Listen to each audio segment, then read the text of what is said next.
Good morning, જય શ્રી કૃષ્ણ વિદ્યાર્થી મિત્રો, કેમ છો બધા?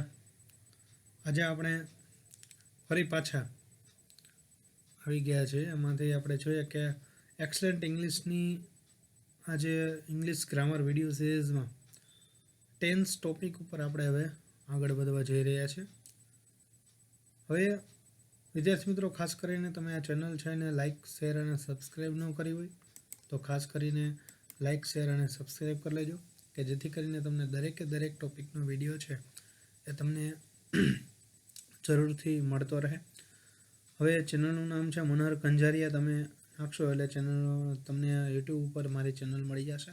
એ તમે સબસ્ક્રાઈબ કરી લેજો, કે જેથી કરીને તમને દરેક ટોપિક છે એનો વિડીયો છે હવે મળતો રહે.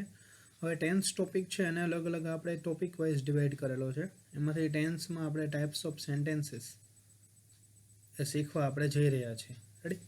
હવે આપણે આ વિડીયો છે શરૂઆત કરશું. વિદ્યાર્થી મિત્રો, ખાસ કરીને પહેલાં પ્રથમ તો આપણે જોઈએ કે ઇંગ્લિશ ગ્રામરની અંદર સાહેબે કીધું કે ટેન્સ ચાલુ કરવાના છે. રેડી?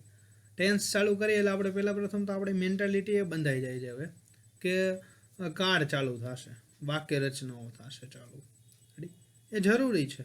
ગ્રામરની અંદર વાક્ય રચના ખાસ જરૂરી છે, પણ you have to know about the difference between the pattern of English and Gujarati.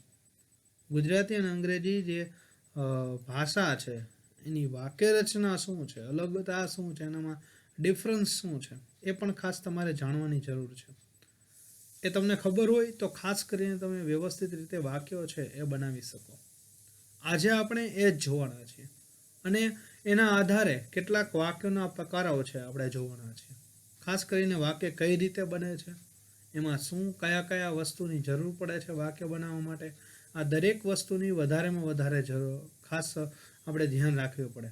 Ready? તો આપણે ધ્યાન રાખવા માટે આપણે આ પેટર્ન છે એ આપણે જાણવી પડે દરેકે દરેક વાક્યની. રેડી? તો એ પેટર્ન જાણવા માટે આપણે વાક્ય ધીમે ધીમે શું શું એમાં ઘટકોની જરૂર પડશે, શું આપણે બાબતોનું ધ્યાનમાં રાખવાની છે, કઈ બાબતો ધ્યાનમાં રાખવાની છે વાક્ય બનાવવા માટે, અને એના આધારે આપણે થોડા ઘણા વાક્યો છે, વાક્યના પ્રકારો છે અલગ અલગ આપણે શીખીશું. અને ત્યાર પછીના વિડીયોની અંદર, ત્યાર પછીના ટોપિકમાં આપણે આગળ છે ગ્રામરમાં જે કાર્ડ છે એના વિશેને આપણે આગળ માહિતી મેળવશું. આજના વિડીયોમાં આપણે વાક્યના પ્રકારો છે જોવાના છે. ખાસ કરીને જોઈએ કે પહેલાં પ્રથમ તો અંગ્રેજી છે એની વાક્ય રચના શું છે. સિમ્પલ વાક્ય રચના દરેકે દરેક ભાષાની હોય છે એવી રીતે. એમાં આપણે જોઈએ કે એસ, વી અને ઓ. એસ મીન્સ સબ્જેક્ટ એટલે કે કર્તા, વી એટલે કે વર્બ એટલે કે ક્રિયાપદ, અને ઓ એટલે કે ઓબ્જેક્ટ એટલે કે કર્મ. હવે આમાંથી તો ઘણું બધું વાક્ય છે લાંબુ તમે બનાવી શકો કે કર્તા, ક્રિયાપદ, કર્મ. રેડી? કર્મ પછી સમય દર્શક શબ્દ મૂકી શકો, સ્થળ દર્શક શબ્દ મૂકી શકો. એવી રીતે ધીમે ધીમે લેન્ધી વાક્ય તમે લાંબુ બનાવી શકો. પણ ખાસ જે 3 ઘટકોની જરૂર પડે છે વાક્ય બનાવવા માટે, એ આ 3 ઘટકો આ છે. એસ, વી, ઓ પેટર્નથી અંગ્રેજી ગ્રામરને વાક્યો છે બનેલા હોય છે. એમાંથી એસ, વી, ઓ એટલે કે રાજ પ્લેસ ક્રિકેટ. રાજ ક્રિકેટ રમે છે. રેડી? રાજ પ્લેસ, રાજ છે સબ્જેક્ટ છે, રમવાની ક્રિયા કોણ કરે છે? રાજ કરે છે. રેડી? ત્યાર પછી પ્લેસ એટલે કે ક્રિયાપદ છે, વર્બ છે. રેડી? અને શું રમે છે? તો કે ભાઈ કર્મ એટલે કે ક્રિકેટ રમે છે. હવે શું અથવા તો કોને પ્રશ્ન પૂછવાથી, શું અથવા તો કોને પ્રશ્ન પૂછવાથી આપણને શું મળે છે? કર્મ મળે છે. રેડી? અને કોણ પ્રશ્ન, હુ વડે પ્રશ્ન પૂછો એટલે કે હુ પ્લેઝ ક્રિકેટ, કોણ ક્રિકેટ રમે છે? તો કે રાજ ક્રિકેટ રમે છે. રેડી? અથવા તો વોટ ડઝ રાજ પ્લે, રાજ શું રમે છે? તો કે ભાઈ રાજ ક્રિકેટ રમે છે. તરત જ આપણે પ્રશ્ન થશે કે શું રમે છે? તો કે ક્રિકેટ રમે છે. ક્યારેક એવું બને કે વ્યક્તિવાચક નામ આપેલું હોય, કર્મના સ્થાને વ્યક્તિવાચક નામ આપેલું હોય તો હુમ વડે વાક્ય બનશે. રેડી? તો આમાં ક્રિયાપદ પણ આપણે શું કરવું પડશે? બદલાવવું પડશે. કારણ કે એની અંદર ક્રિયાપદ છે આપણે આ પ્લેસ એટલે કે રાજ પ્લેસ રમણ એમ મૂક્યું હોય, રાજ રમણ રમે છે, એ વાક્ય કંઈ અર્થ બેસતો નથી. રેડી? પણ રાજ ગીવ અ પેન ટુ રમણ, અથવા તો રાજ હેલ્પ્સ રમણ, રાજ છે એ રમણને મદદ કરે છે. તો હુમ ડઝ રાજ હેલ્પ એટલે કે કોને મદદ કરે છે? તો કે રમણને મદદ કરે છે. તો અહીંયા જે ક્રિકેટ છે એ જગ્યાએ આપણે રમણ મૂકવું હોય તો આપણે ક્રિયાપદ અહીંયા બદલવું પડે, એટલે હેલ્પ્સ મૂકવું પડશે. એટલે કે ક્રિયાપદના આધારે આપણે કર્તા અને ક્રિયાપદ કર્મ છે આપણે મૂકવો પડે. રેડી? તો આ ખાસ આપણે યાદ રાખવાનું છે. શું પેટર્ન છે ઇંગ્લિશની? એસ, વી અને ઓ. અને ડિફરન્સ શું છે ગુજરાતીની અંદર? તો કે ગુજરાતીમાં એ ડિફરન્સ છે કે એસ ઓ વી પેટર્નથી છે એ વાક્ય બને છે. રેડી? રાજ પ્લેસ ક્રિકેટ, તો રાજ કર્તા પ્લેસ ક્રિયાપદ અને ક્રિકેટ કર્મ, આવી રીતે વાક્ય બનાવ્યું છે. પણ ગુજરાતીમાં આવી રીતે બનશે કે રાજ ક્રિકેટ રમે છે. જ્યારે અંગ્રેજીમાં શું બને છે? તો કે રાજ પ્લેસ ક્રિકેટ. પ્લેસ છે કે રમે છે, ક્યાં આવી જાય છે? વચ્ચે આવી જાય છે. રેડી? તો આપણે એમનો ગુજરાતીમાં બોલે કે રાજ રમે છે ક્રિકેટ, એમ નહીં આવે. પણ એ ડિફરન્સ છે કે ક્રિયાપદ છે એ આપણા ગુજરાતી ભાષાની અંદર છેલ્લે આવે છે, જ્યારે અંગ્રેજી ભાષામાં ક્રિયાપદ છે એ બીજા સ્થાને આવે છે. એટલે કે કર્તાના પછીના સ્થાને ક્રિયાપદ આવે છે. કર્તા, ક્રિયાપદ અને કર્મ, આ જ પેટર્નથી મોટા ભાગના છે વાક્યો બનતા હોય છે. રેડી? એમાં ખાસ મહત્વનું છે ક્રિયાપદ છે. ક્રિયાપદ વગર કોઈ પણ વાક્ય છે શક્ય નથી. ખાલી રાજ રાખ્યું હોય, શું રાજ? કાંઈ એનો મિનિંગ નથી બનતો. રેડી? પણ ગો, જાઓ, તરત જ વાક્યનો મિનિંગ બનશે. Go is a shortest sentence in English. વાક્ય જેને કર્તાની પણ જરૂર નથી અને કર્મની પણ જરૂર નથી. જાઓ. રેડી? તો જાઓ એટલે કે એમાં કોઈ કરતા ક્રિયાપદ ક્રિયાપદ છે ખાસ જરૂરી પણ બને છે. રેડી? એટલે ખાસ કરીને ક્રિયાપદ છે જરૂરી છે. Go and take your charge. જાઓ અને તમારો ચાર્જ છે એ સંભાળો. રેડી? અથવા તો આપણે એમ કહેવાય ઓપન ધ ડોર, દરવાજો ખોલો. તો એમાં જો કરતા નથી તેમ છતાં વાક્ય તો બને છે. તો એ વાક્ય જે ખાલી માત્ર કર્તા અને કર્મવાળું ક્રિયાપદ અને કર્મવાળું વાક્ય છે, તો એ વાક્ય કેવું હશે? તો કે આજ્ઞાર્થ વાક્ય, જેમાં આજ્ઞાનો ભાવ છે. રેડી? પછી ધારો કે એમ પણ બને કે રાજ રીડ, રાજ વાંચે છે, રાજ પ્લેસ, રાજ રમે છે. રેડી? તો એમાં કર્મની જરૂર નથી.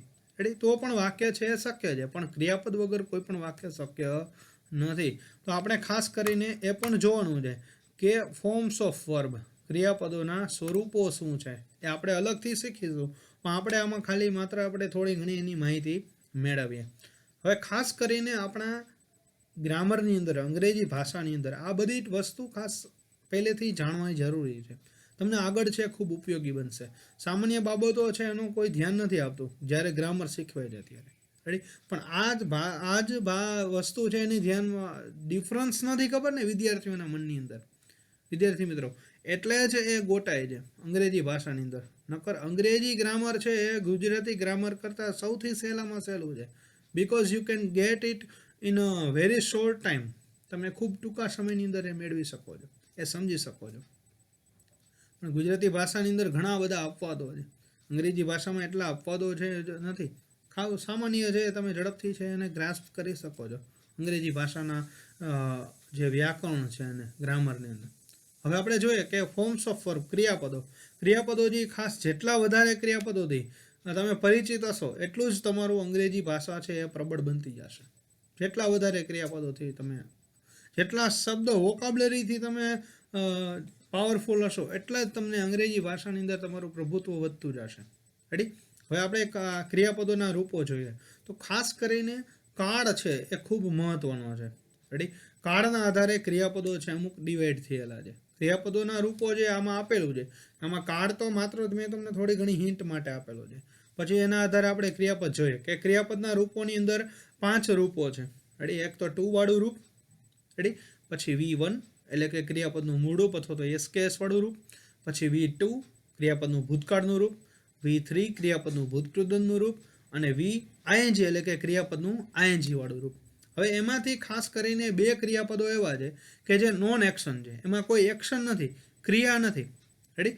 નોન એક્શન છે. ધારો કે હી ઇઝ રાજ, તે રાજ છે, તો એમાં કોઈ ક્રિયા નથી દર્શાવેલી. રેડી? અથવા તો બટ એમાં આપ્યું હોય ધારો કે વાક્ય કે હી ડુ હોમવર્ક, તે ગૃહ કાર્ય કરે છે, તો એ વાક્યની અંદર જો ક્રિયા આપેલી છે. રેડી? તો એક્શન વર્બ અને non action verb. Non action verb છે આપણે જોઈએ તો ખાસ કરીને 2 ક્રિયા નોન એક્શન વર્બ છે, ટુ બી અને ટુ હેવ. આ ખાસ વધારે મહત્વના છે. આ 2 તમે ભણી લેશો ને એટલે તમને ગ્રામરની અંદર જે સાઠગાંઠ આપેલી છે ને એ તમને થોડી ઘણી સમજાઈ જશે. અમુક વાક્યોની અંદર તમને ખાલી એમિઝાર અથવા તો ખાલી વોઝ વેર અથવા તો ખાલી હેવેઝ આપેલું હોય તો એનો મિનિંગ શું થતો હોય, આ વિદ્યાર્થીઓના મનની અંદર ડિફરન્સ નથી ખબર પડતી. અને એમાં જ કોમ્પિટિટિવ એક્ઝામમાં પણ માર્ક્સ ગુમાવે છે, અને જે જનરલ એક્ઝામ્સ છે, જે વાક્યો બનાવવા હોય છે, અને એમાં પણ ઘણી બધી તકલીફો પડે છે. તો ખાસ આપણે આ બેઝિક્સને સમજવાનું છે. શરૂઆત આપણે બેઝિક્સથી કરવા જઈએ, થોડો ઘણો સમય થશે, તમને એમ ખબર પડશે કે સાહેબ 11મા ધોરણમાં અથવા સાહેબ 12મા ધોરણમાં તમે બેઝિક્સથી ક્યાં શરૂઆત કરી. પણ એ ખૂબ મહત્ત્વનું છે.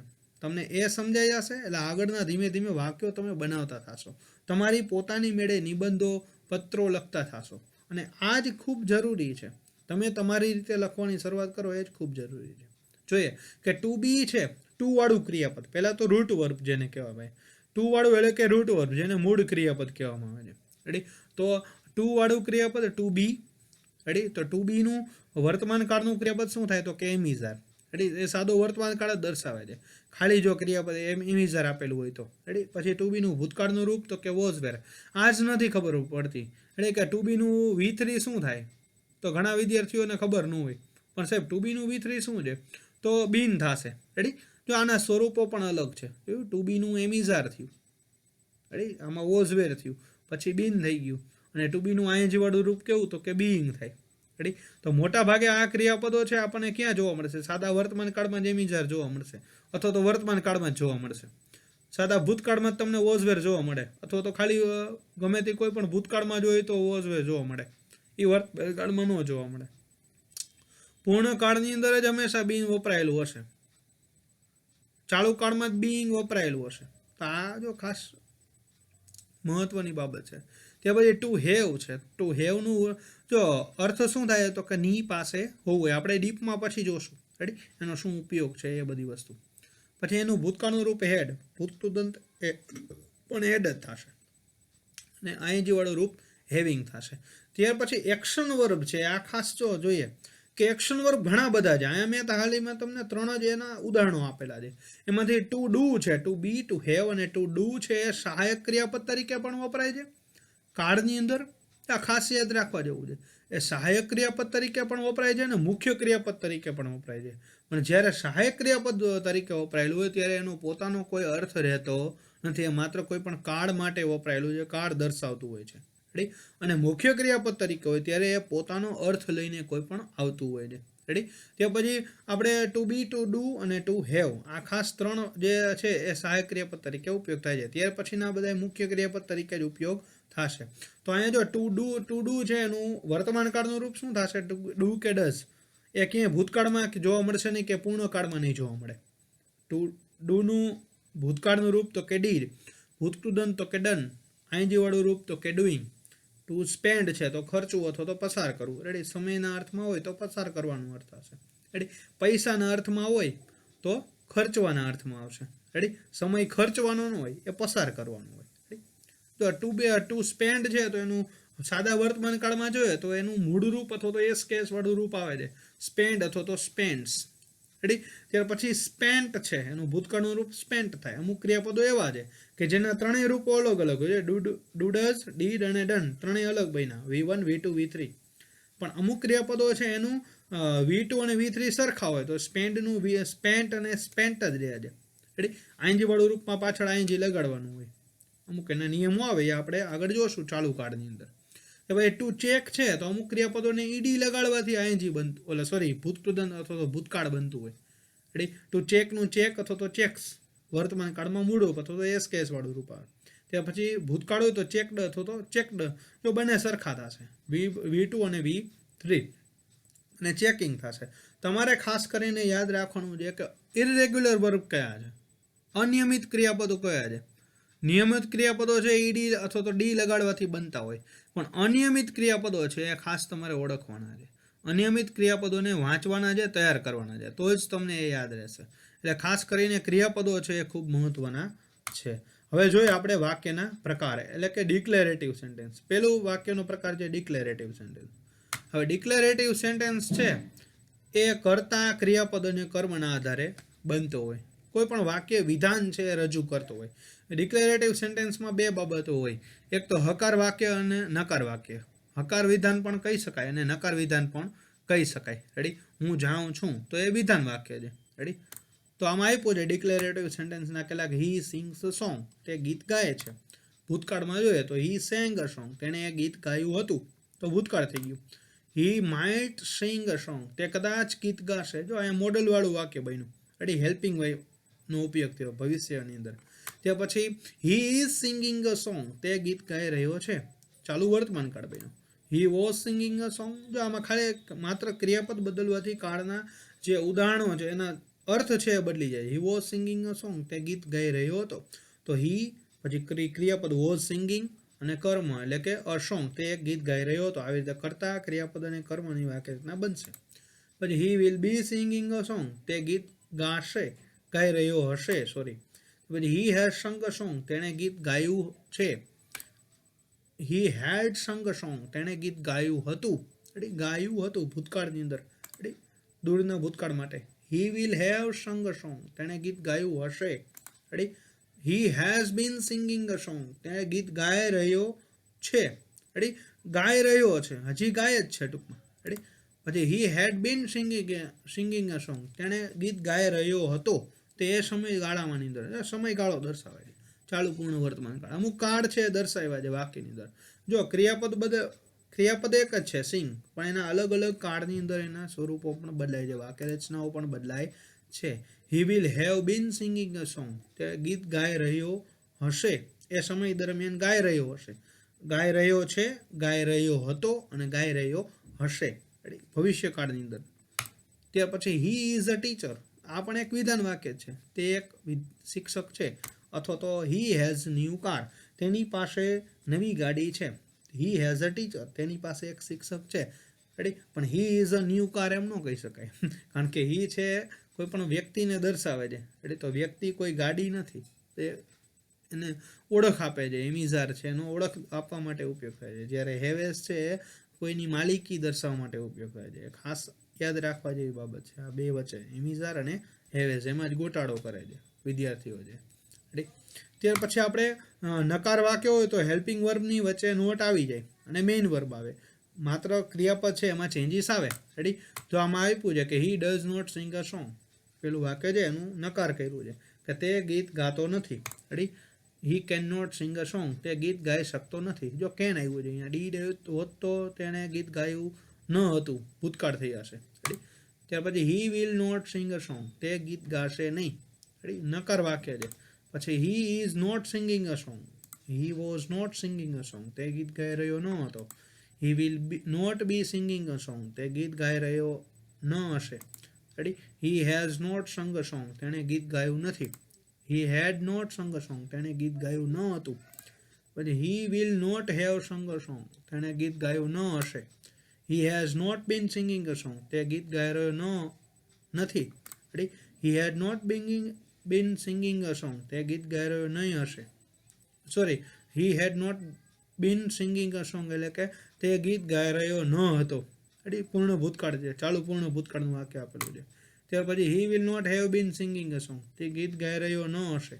એટલે કે પૂર્ણ ભવિષ્યકાળનું વાક્ય છે, ચાલુ પૂર્ણ ભવિષ્યકાળ. જો ચાલુ પૂર્ણ ભવિષ્યકાળમાં બીન આઈએનજી આવે છે. He is not a doctor, તે ડોક્ટર નથી. તો he does not have a bike, તેની પાસે બાઇક નથી. તો જો આમાં અલગ અલગ કાળમાં ડિક્લેરેટિવ એટલે કે કર્તા, ક્રિયાપદ અને કર્મ એના આધારે વાક્ય છે લેન્ધી બનતું હોય ધીમે ધીમે. ત્યાર પછી એમાં ઉમેરો કરી શકો. હી સિંગ અ સોંગ, તે ગીત ગાય છે. He sing a song on the stage, તે સ્ટેજ પર ગીત ગાય છે. He sing a song on the stage daily, તે દરરોજ સ્ટેજ ઉપર ગીત ગાય છે. તો આવી રીતે ઘણા બધા વાક્યો લેન્ધી ધીમે ધીમે શબ્દો ઉમેરી શકાય, અમુક અમુક પ્રિપોઝિશન ઉમેરીને. He sing a song on the stage, તો ઓન ધ સ્ટેજ આપણે મૂક્યું. પછી on the stage daily, on the stage daily for the prize એટલે કે ઇનામ માટે. તો ફોર ધ પ્રાઇઝ છે શબ્દ આપણે પાછળ ઉમેરો. આવી રીતે જે તમે શબ્દો ઉમેરીને વાક્ય છે તમે બનાવી શકો. ત્યાર પછી બીજો પ્રકાર છે ઇન્ટ્રોગેટિવ સેન્ટેન્સ એટલે કે પ્રશ્નાર્થ વાક્ય. પ્રશ્નાર્થ વાક્ય છે ખાસ મહત્વનું છે કે પ્રશ્ન, તમે કંઈ વસ્તુ જાણવા માટે પ્રશ્ન કરો છો. બે પ્રકારના પ્રશ્નાર્થ વાક્યો છે. કયા? તો કે પેલું તો છે હેલ્પિંગ વર્બ વાળો પ્રશ્નાર્થ. રેડી. હેલ્પિંગ વર્બની એમાં જરૂર પડતી હોય છે. રેડી. ત્યાર પછી હેલ્પિંગ વર્બના પ્રશ્નાર્થના આધારે જ છે બીજો પ્રકાર પડે કે WH પ્રશ્નાર્થ. એમાં WH પ્રશ્નાર્થ છે જેમાં અલગ અલગ પ્રકારના પ્રશ્નો, અલગ અલગ વસ્તુઓ જાણવા માટેના અલગ અલગ પ્રકારના પ્રશ્નો છે. રેડી. આમાં તો યસ અને નો આને પણ કહી શકાય, યસનો ક્વેશ્ચન કહી શકાય. એમાં હા કે નાની અંદર જવાબ છે આપવામાં આવે છે હેલ્પિંગ વર્બવાળા પ્રશ્નાર્થમાં.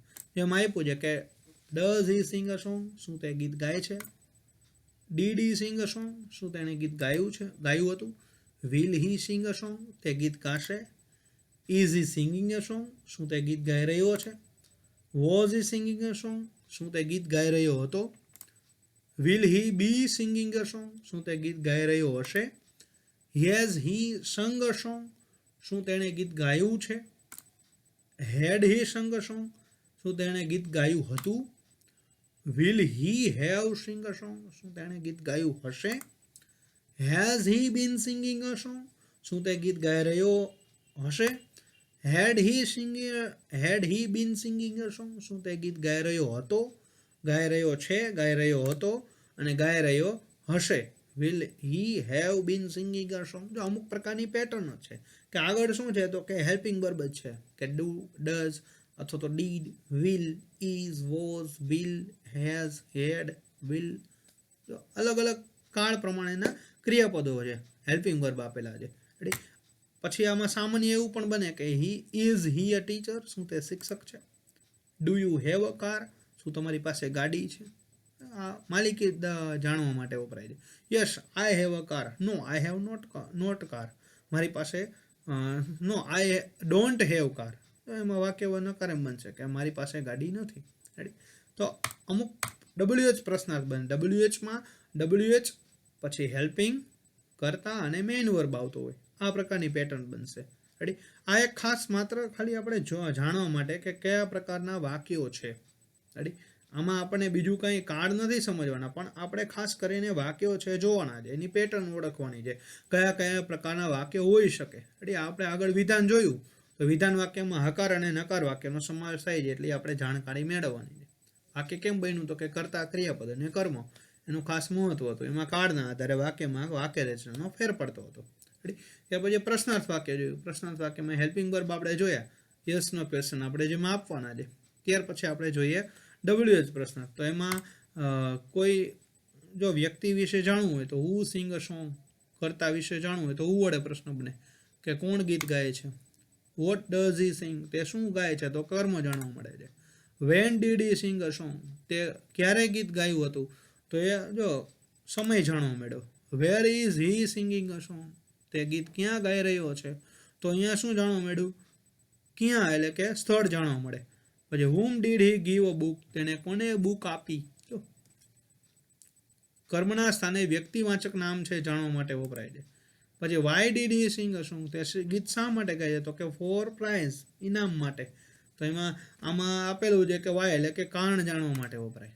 પછી હુઝ સોંગ ડીડ હી સિંગ, તે કોનું ગીત ગાય છે? કોઈ વ્યક્તિએ લખેલું હોય ને આ ગીત ગાતો હોય તો એ કોનું ગીત ગાય છે, કોઈની માલિકીનું જાણવા માટે વપરાય છે. રેડી.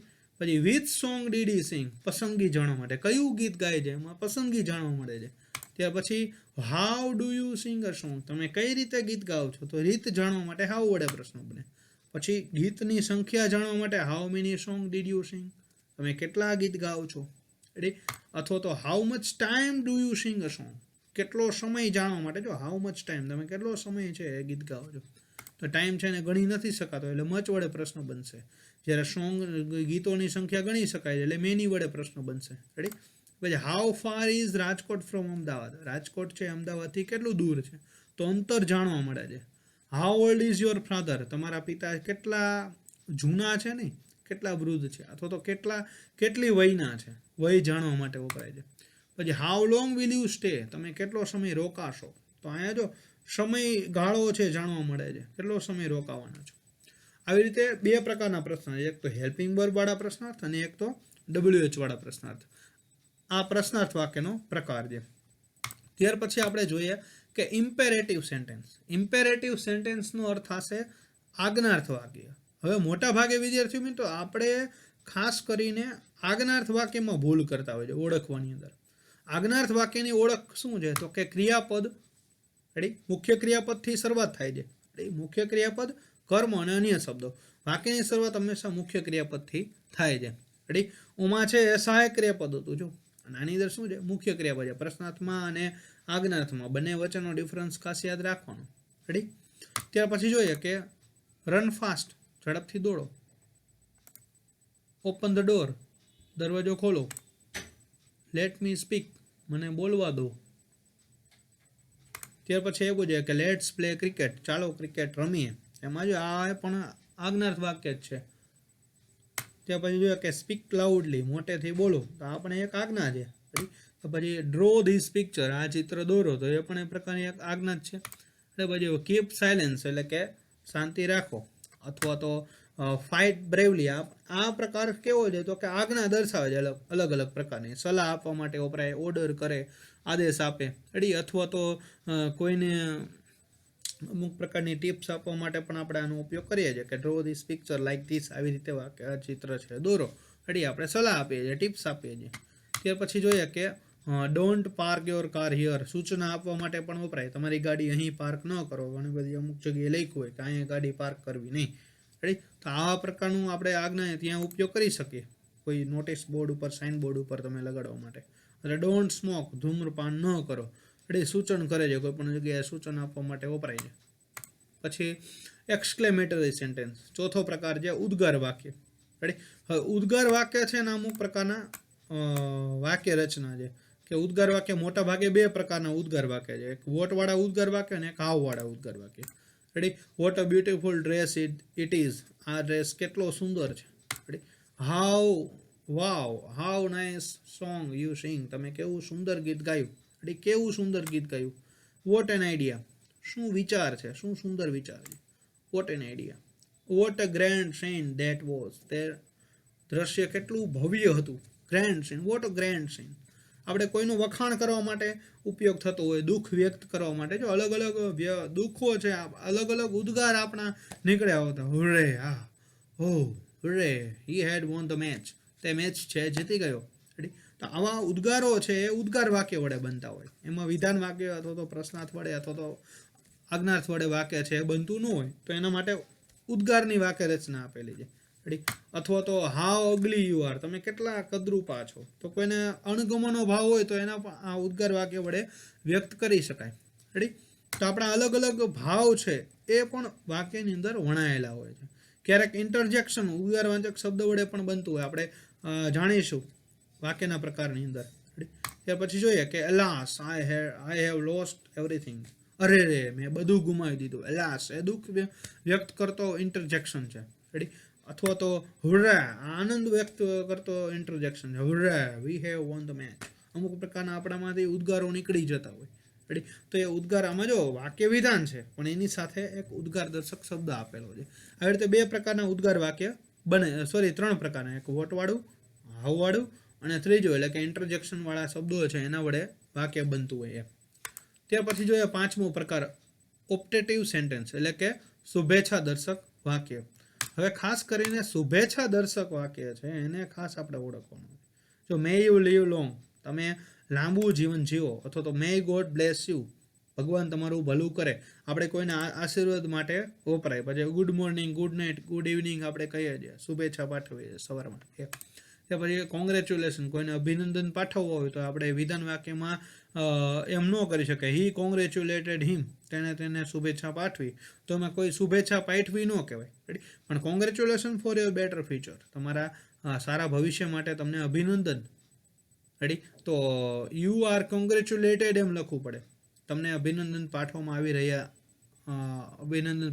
આવે છે એમ વિધાન વાક્ય વડે ન દર્શાવે, એને માટે આવી રીતે જ ઉપયોગ કરવો પડે. રેડી, પછી બેસ્ટ ઓફ લક આપણે કોઈને કહેતા હોય. Ready, you are best of luck એમ ન કહેવાય. અથવા તો wish you all the best, એટલે કે શ્રેષ્ઠ તમે કાર્ય કરો એના માટેની તમને શુભેચ્છા. રેડી, બેસ્ટ ઓફ લક એટલે કે નસીબદાર બનો, તમારું નસીબ છે એ સારું રહે. એવા આપણે ઉદ્ગાર અલગ અલગ આપતા હોય, શુભેચ્છા પાઠવતા હોઈએ છીએ. તો આ શુભેચ્છા દર્શક વાક્ય છે. આવા 5 પ્રકારના વાક્ય છે. આપણે આગળ છે વાક્ય, આ વાક્ય છે એને ખાસ અત્યારે આપણે ખાસ વાક્ય કયા કયા પ્રકારના છે એ 5 પ્રકાર આપણે જોઈએ. રેડી, વાક્ય પ્રકાર ઓળખવા માટેનો આપણે એક વિડીયો બનાવ્યો હતો. હવે આપણે એક્સરસાઇઝ જોઈએ કે અલગ અલગ વાક્ય જોઈએ કે રાકેશ વિલ હેલ્પ મી. આ કયા પ્રકારનું વાક્ય છે? આમાં તમે ખાસ કરીને ગેસ કરી લ્યો કે કયા વાક્ય છે. પ્રથમ તો રેડી, હું તમને 2 મિનિટ આપું છું, પછી હું આની અંદર છે એના શોર્ટ ફોર્મ બાજુમાં લખી નાખીશ કે આના કયા પ્રકારનું વાક્ય છે. 2 મિનિટ સુધી તમે 1 મિનિટની અંદર તમે વાક્ય જે ગેસ કરી લ્યો કે કયા પ્રકારનું વાક્ય છે. આપણે 5 પ્રકાર જોયા છે, એ 5 પ્રકારના વાક્યો છે આમાં આપેલા છે. રેડી, તમારે એ માત્ર સામે અથવા તો ખાલી ક્રમની સામે એમ લખી નાખો કે ભાઈ ડિક્લેરેટિવ હોય તો ડી લખી નાખવાનું. રેડી, ઇન્ટ્રોગેટિવ હોય તો INT લખી નાખવાનું. રેડી, અથવા તો ઇમ્પેરેટિવ હોય તો IM લખી નાખવાનું. એક્સક્લેમેટરી હોય તો ઈ લખી નાખવાનું. આવી રીતે શોર્ટમાં લખી નાખો અને સિલેક્ટ કરી નાખો. પછી હું હમણાં જોઉં છું. રેડી, તમારી રીતે પછી જે જોઈ લેજો કે મારું વાક્ય સાચું છે કે ખોટું. રેડી,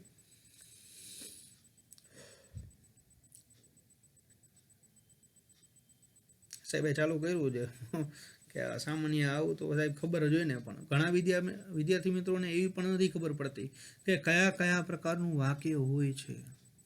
રેડી, એટલે ખાસ આ બનાવવો પડ્યો છે મારે વિડીયો.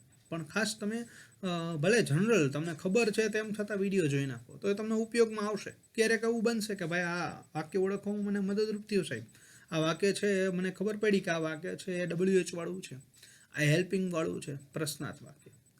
અથવા તો આ એક્સક્લેમેટરી સેન્ટેન્સ છે સાહેબ, હું ઓળખી શકું છું. ઘણા વિદ્યાર્થી મિત્રો એ પણ નથી ઓળખી શકતા. જો એક્સક્લેમેટરી સેન્ટેન્સ અને ઓપ્ટેટિવ સેન્ટેન્સમાં અમુક એવો ભેદ પણ છે કે તમને ઉદ્ગાર દર્શક ચિહ્ન પાછળ આપેલું હોય ઊંધો હોય. રેડી, પણ એ ક્યારેક ઓપ્ટેટિવ પણ બનતું હોય. રેડી, એમાં ભાવ આપણે જોવો પડે વાક્યનો કે એમાં ભાવ કેવો છે. તો કે શુભેચ્છા પાઠવે છે કે મે યુ લીવ લોંગ, તમે લાંબુ જીવન જીવો, તો એમાં કોઈ ઉદ્ગાર નથી. મે યુ લીવ લોંગ, એમાં કોઈ ઉદ્ગાર વ્યક્ત ન કરવાનો. એમાં શુભેચ્છા પાઠવવાની છે અથવા તો કોઈને પ્રાર્થના કરવાની છે, તો એ શુભેચ્છા દર્શક વાક્ય બને છે, ઉદ્ગાર વાક્ય નથી બનતું. તો આ ખાસ આપણે ધ્યાનમાં રાખવાનું છે કે કયું વાક્ય ઉદ્ગાર ગણવું અથવા તો કયું વાક્ય છે શુભેચ્છાવાળું ગણવું. Ready, I think you have solved all the sentences. અથવા તો વિડીયો પૂઝ કરીને પણ તમે અત્યારે હું આમ ધારો કે નામ લખવામાં નતો તો તમારે શું કરવાનું, વિડીયો પૂઝ કરીને તમારે એક્સરસાઇઝ છે કરી નાખવાની ટૂંકમાં કે આ ભાઈ આની અંદર આ વિડીયો પૂઝ કરીને હોમવર્ક તરીકે આજે વાક્ય લખી નાખવાના અને એની સાથે શું કરવાનું, એના જવાબો લખી નાખવાના. પહેલાં તમારે શું કરી નાખવાનું, આખું વાક્ય લખી નાખવાના. રેડી, પછી સોલ્વ કરી નાખવાના અને પછી એની અંદર શું જવાબ આવે છે એ વિડીયો પૂઝ કરીને પછી સ્ટાર્ટ કરીને પાછું જોઈ લેવાનું કે સાહેબે શું જવાબ લખ્યા છે. રેડી, અત્યારે આપણે જોઈએ કે સોલ્વ કરવા માંડીએ છીએ. રેડી, કે Rakesh will help me. Ready, તો કર્તા ક્રિયાપદ અને કર્મ છે જો વાક્યની અંદર, તો વાક્ય કેવું છે, ડિક્લેરેટિવ છે એટલે કે ડી આવશે. ભાઈ Sanjana can not draw this picture, આ ચિત્ર દોરી શકતી નથી, તો વાક્ય જો કર્તા ક્રિયાપદ અને કર્મવાળું છે તો વાક્ય કેવું બનશે, ડિક્લેરેટિવ થશે. અથવા તો વોચ ધીસ વિડીયો 2 times, આ વિડીયો છે 2 વાર જોવાનો સમજાય તો.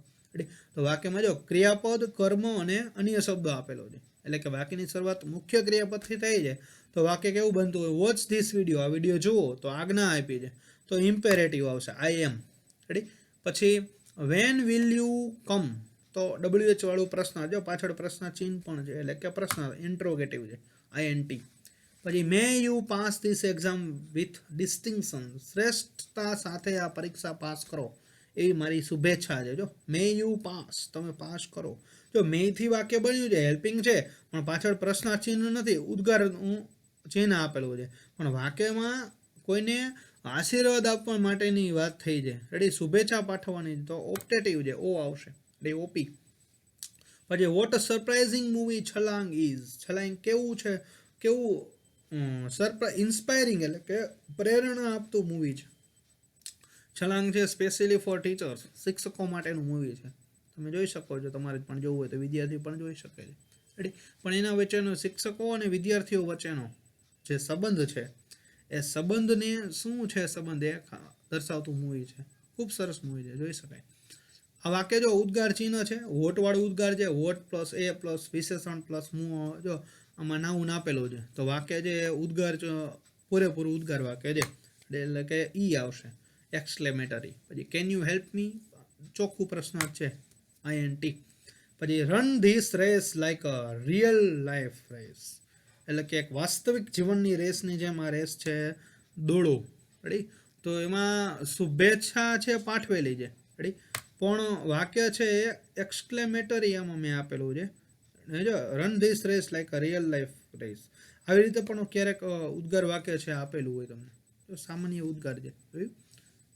પછી you should take interest in English, તમારે અંગ્રેજીમાં રસ કેળવવો જોઈએ, તો કર્તા ક્રિયાપદ કર્મ છે. રેડી. તો વાક્ય ડિક્લેરેટિવ છે. પછી પ્રશ્ન છે કે did you go to Dwarka, શું તમે દ્વારકા ગયા છો, આવી રીતે વાક્ય આપેલા હોય. રેડી. આ વાક્યનો પ્રકાર જે આમાં 8મું વાક્ય છે એ આમાં છેલ્લે ઉદ્ગાર વાક્ય ચિહ્ન નથી આવતું, પણ વાક્ય છે એ કેવું બને છે, રન ધીસ રેસ, આ રેસ જીતો, એટલે કે ક્રિયાપદ તમને ખબર પડી ગઈ હશે શું છે, ઇમ્પેરેટિવ સેન્ટેન્સ છે, આજ્ઞાર્થ વાક્ય છે, એટલે કે આઈ એમ આવશે, ઈ નહીં આવે 8મા વાક્યની અંદર, એ ખાસ ધ્યાનમાં રાખજો. રેડી. હવે આપણે છૂટા પડીએ, પાછા ગ્રામરના આગળના વિડીયોની અંદર જોવા મળશું. હવે પાછા હવે ટેન્સ ચાલુ કરવા જઈ રહ્યા છે, એટલે કે લાંબો ટોપિક છે, એટલે આપણે ખાસ કરીને ધ્યાન આપવાનું છે. રેડી. આપણે વાક્યનો પ્રકાર આજે આપણે જોયો છે, પછી કાળની અંદર આપણે અલગ અલગ વાક્યના પ્રકારો જોશું, એના પણ એક્સરસાઇઝ આપણે કરશું. પણ ખાસ કરીને આ વિડીયો છે એ તમે અંત સુધી જોયો એટલા માટે thank you. Ready. Once again. અને ખાસ કરીને સબસ્ક્રાઈબ ન કરી હોય તો ચેનલ સબસ્ક્રાઈબ કરી લેજો, કે જેથી કરીને હવે ગ્રામરના જે વિડીયો આવવાના છે દરેકે દરેક વિડીયોની તમને કોપી છે મળતી રહે. રેડી. એની નોટિફિકેશન તમને મળી જાય. સબસ્ક્રાઈબ કરીને બેલ આઇકન ઉપર ક્લિક કરી દેવાનું. રેડી. લાઈક અને શેર કરજો, કે જેથી કરીને થોડીક મને એમ થાય કે ભાઈ તમે આ જોવો છો એમાંથી તમને ખૂબ મહત્ત્વનું છે અને તમને ખૂબ ઉપયોગી બને છે. ક્યારેક વાક્ય છે ઓળખવાનું પણ કોમ્પિટિટિવ એક્ઝામમાં પણ અમુક એવા પ્રશ્નો પૂછાઈ જાય છે વાક્ય ઓળખવામાંથી ને, પણ એ પણ ન આવડતું હોય, ક્યારેક એવું બનતું હોય. એ વાક્યનો અર્થ ન ખબર હોય, એસર્ટિવ સેન્ટેન્સ અને ડિક્લેરેટિવ સેન્ટેન્સ વિધાન વાક્ય બને છે. રેડી. તો નામ ફેરવી નાખે તો પણ તમને ખબર નથી પડતી કે આ વાક્ય છે એસર્ટિવ છે કે ડિક્લેરેટિવ છે. રેડી. બંને સરખા જ છે, એમાં કોઈ ડિફરન્સ નથી, બેમાંથી એક શબ્દ જ આપ્યો હોય. કોમ્પિટિટિવ એક્ઝામ સ્પર્ધાત્મક પરીક્ષાનો અત્યારે ટ્રેન્ડ છે, તો ખાસ તૈયારી કરવી પડે, એની બેઝિક્સ તૈયારી કરવી પડે. રેડી. એટલે કોઈ પણ વિડીયો છે અંત સુધી જોજો, તમને ખ્યાલમાં આવે કે અમુક ટોપિક છે છેલ્લે પણ આવી ડિસ્કસ થાય એસર્ટિવ ડિક્લેરેટિવ જેવી. રેડી. આમાં તો મગજ છે છેલ્લે પણ ક્યારેક ધ્યાનમાં આવી જાય, એમ કહેવાય જાય ટૂંકમાં. Ready. Thank you once again. પાછા આપણે ફરીથી મળીશું. હવે તો આપણે 2Bની અંદર મળશું. રેડી. ફોર્મ્સ ઓફ વર્બની અંદર જે 2B હતું ત્યાંથી આપણે શરૂઆત કરવા જઈ રહ્યા છીએ. રેડી. અહીંયા આપણે પૂરું કરશું. Thank you once again.